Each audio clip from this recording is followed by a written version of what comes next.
bienvenue dans notre Sunshine, la guidance de la semaine. Je suis super heureuse de vous retrouver après près d'un mois d'absence.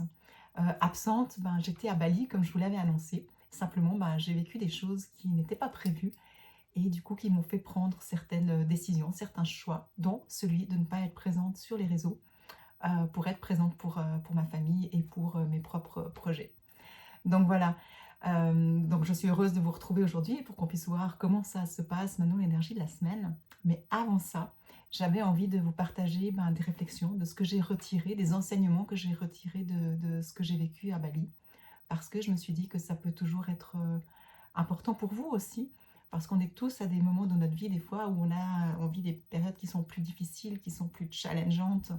Et puis, quand on peut voir les choses différemment, ça nous aide à mieux les traverser, à avoir des outils et à vivre simplement les situations différemment. Donc voilà, pour résumer, je suis partie à Bali pour réaliser un de mes rêves. Et puis, dès que je suis arrivée, il y a eu quelque chose qui s'est passé, un incident qui a touché ma famille profondément. Et du coup, voilà, j'avais l'impression de vivre deux réalités différentes en même temps. Et c'est ça le premier enseignement que j'ai envie de partager avec vous. C'est que on sait que dans la vie, il y a des cycles. Il y a des moments où on est dans le haut, des moments où on est dans le bas. Mais là, ce que vraiment j'ai pris conscience, il y a des moments dans un cycle où il y a vraiment les deux qui sont en même temps. Et autant il peut y avoir quelque chose où on est dans l'ouverture, on est vraiment dans waouh, ce qu'on aime et tout, nos rêves et puis nos passions et tout. Et en même temps, il peut y avoir quelque chose qui est très difficile, qu'on doit vivre, qu'on doit traverser, dans lequel on est challengé. Et ce que j'ai compris et que j'ai envie de partager avec vous, c'est d'accepter ces deux réalités au fait. Bien sûr qu'il y a quelque chose en nous qui aimeront toujours qu'il n'y ait que le positif ou comme ça, mais la réalité, elle est différente. Et c'est important de ne pas résister, parce que si on résiste et puis qu'on ne veut pas qu'il y ait quelque chose qui ne va pas comme on veut, à quelque part, on va perdre notre énergie. Et quand on vit ces moments où on est dans les doubles énergies, on a besoin de notre énergie justement pour trouver des solutions. Donc vraiment des moments où vous êtes dans des situations où vous avez l'impression que oui, ok, il y a quelque chose qui est génial, mais il y a quelque chose qui est très lourd, qui pourrait vous empêcher de vivre ce qui est génial, c'est de se dire, ok, non, les deux peuvent être là. Et je peux m'autoriser à vivre les deux, c'est-à-dire à être un moment dans le wow et un moment dans le où je dois trouver des solutions. Et ça, c'est important. Comme ça, vous vous mettez en mode solution, vous restez avec le flow, vous êtes dans votre intuition, et puis votre cœur, il va vous guider au fait. Il va vous donner les outils, qu'est-ce que vous pouvez faire pour vous aider, pour traverser ça, tout en vous permettant de vivre quand même ce que vous avez envie et qui est positif pour vous. Parce que des fois, quand on vit ça, on peut avoir tendance à vivre que ce qui ne va pas. Et du coup, on n'est plus nourri. Et c'est pour ça que c'est important d'accueillir ces deux espaces, de vivre ces deux espaces en même temps, que chacun ait sa place au fait. Et de ne pas vouloir que ce soit différent. C'est vraiment je dirais, une acceptation, un lâcher prise qui est important à avoir et qui nous permet d'avoir la porte qui est toujours ouverte. Et rappelez-vous, le dernier Sunshine, je vous disais, c'est une énergie de bulldozer. Alors, je ne m'attendais pas à un bulldozer comme ça, mais n'empêche que le Sunshine qui disait de rester dans la confiance, la foi, d'écouter notre cœur et cette ouverture, c'est vraiment ce qui m'a permis de comprendre ça et de le vivre au mieux. Ça, c'était le premier enseignement. Le deuxième enseignement, c'est l'importance de l'amour et de se nourrir de ces énergies d'amour. On parle d'énergie d'amour universelle ou des choses comme ça, mais c'est vraiment important de rester dans notre cœur et de regarder ce qu'on aime, vraiment de connecter avec ce qu'on aime. Ok, alors dans la partie où on est dans le wow, c'est facile parce que comme moi j'ai réalisé mon rêve, donc c'est facile d'aimer, d'accord. Mais après dans ce qui est plus difficile, ok, comment est-ce que je peux mettre l'amour au centre de la situation? C'est l'amour qu'on a pour les autres. Moi, c'est ma famille qui a été touchée, donc c'est l'amour que j'ai pour ma famille. De le mettre, c'était mon essence, c'était mon carburant, en fait, qui m'a permis de mettre des choses en place, d'avoir des ressources. Et c'est ça la deuxième leçon. C'est quoi qu'on vive, c'est vraiment rester connecté à ces qualités d'amour qu'on a en nous, parce que l'amour, c'est notre carburant. Il nous permet de tout dépasser, de tout traverser. Donc la même chose, suivant ce que vous vivez, écoutez toujours votre cœur et restez dans ce que vous aimez. D'accord? Ça ne veut pas dire qu'on aime une situation, mais qu'est-ce qu'on, comment on peut manifester l'amour dans la situation qu'on vit. Voilà. J'espère que ça vous aidera, que ça met du sens pour vous. Mais c'est vraiment très très puissant.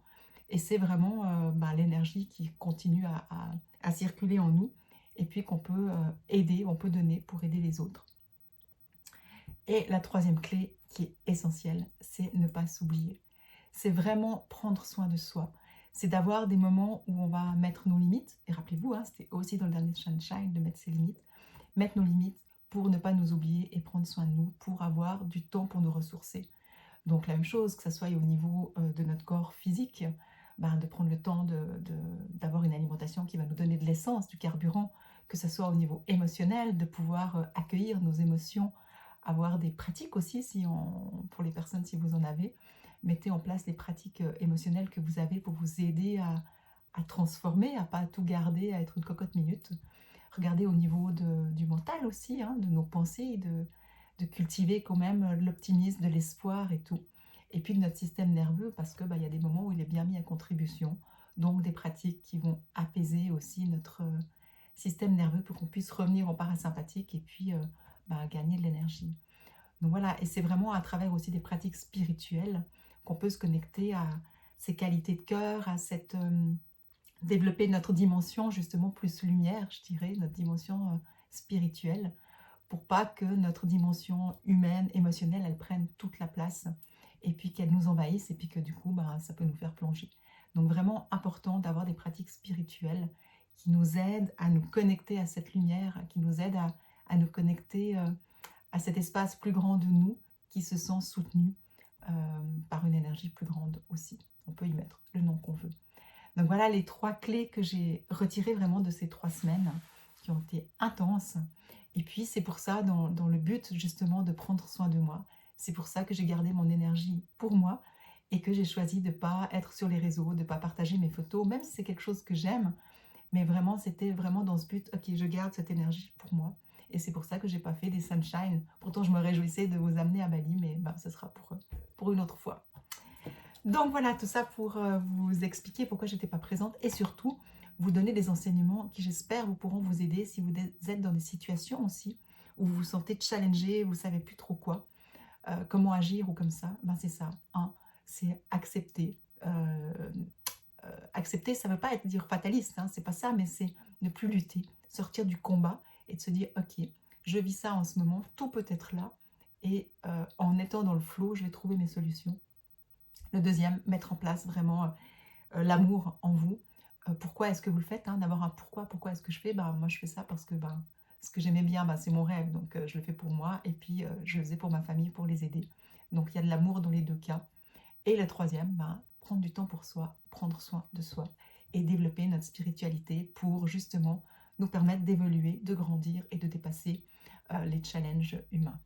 Voilà, et maintenant, on va quand même, c'est pour ça que je suis là aujourd'hui avec vous, pour faire le tirage de la semaine et voir les énergies et les messages de la semaine.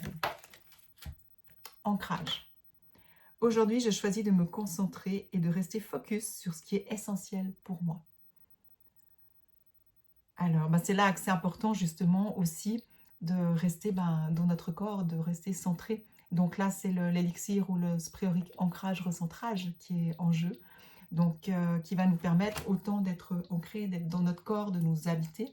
Comme ça, notre mental, il ne prend pas le dessus. Il n'y a pas toute l'énergie qui monte de la tête. On reste vraiment dans notre présence, dans notre pouvoir d'action, je dirais aussi. Et le recentrage qui nous permet vraiment de rester focus sur les priorités, sur ce qui est essentiel pour nous cette semaine. Donc cette semaine, voilà, ça sera une semaine pour prendre conscience de votre ancrage, nourrir votre ancrage, et puis ne pas vous disperser, vraiment se dire, ok, qu'est-ce qui est essentiel pour vous cette semaine? On ne peut pas tout faire, donc c'est mettre des priorités, et puis mettre l'énergie, le focus là-dessus, pour vous aider à bien vivre cette semaine. Donc voilà, dites-moi si dans les commentaires si ça vous parle et dans quoi est-ce que vous avez besoin, vous, de mettre vos focus. Et puis on va regarder maintenant au niveau du tarot. Quelle est l'énergie, la lame, le message du tarot? La lune. Alors, la lune, elle nous parle évidemment d'émotions. Elle nous parle d'émotions. Et puis, si je la regarde, si je la ressens, ça va avec la carte d'ancrage en fait. Parce que quand on est ancré, recentré, on ne se laisse pas envahir par des émotions. Peut-être une semaine où les émotions, elles peuvent être plus importantes. Donc, ça sera important justement, pensez, si vous voyez que vous êtes un peu submergé par vos émotions, eh ben, de regarder, checker votre ancrage, votre centrage. Vous pouvez aller sur mon site Shop au cœur d'Anaya. Il y a des vidéos explicatives avec des petits exercices à faire pour vous aider, si jamais, n'hésitez pas. Qu'est-ce que ça me dit? Et elle me dit de regarder au loin, de ne pas regarder juste ce qui est là maintenant, mais de se dire, ok, c'est une étape maintenant, mais après, le chemin continue. Donc c'est vraiment aussi cette semaine de garder espoir, je dirais, là, ce qu'elle me dit là, la lune. Et puis aussi la lune, c'est aussi tout le côté intuitif, hein, donc aussi de toujours rester connecté à notre intuition, à nos ressentis. Si tout d'un coup, vous pensez à quelque chose, que vous êtes dans l'émotion ou comme ça, faites-le, écoutez-le, ça fait quelque chose qui va vous aider aussi. Je vois aussi sur la lame une chouette, et pour moi la chouette, elle représente aussi la sagesse et notre capacité de voir à 360 degrés. Donc peut-être regardez aussi des solutions que vous auriez peut-être pas vues. Regardez en avant l'espoir, mais ouvrez aussi votre conscience à des choses ou des solutions auxquelles vous n'auriez pas pensé. Voilà, j'espère que ça vous parle, que ça va vous aider cette semaine. Je regarde encore juste.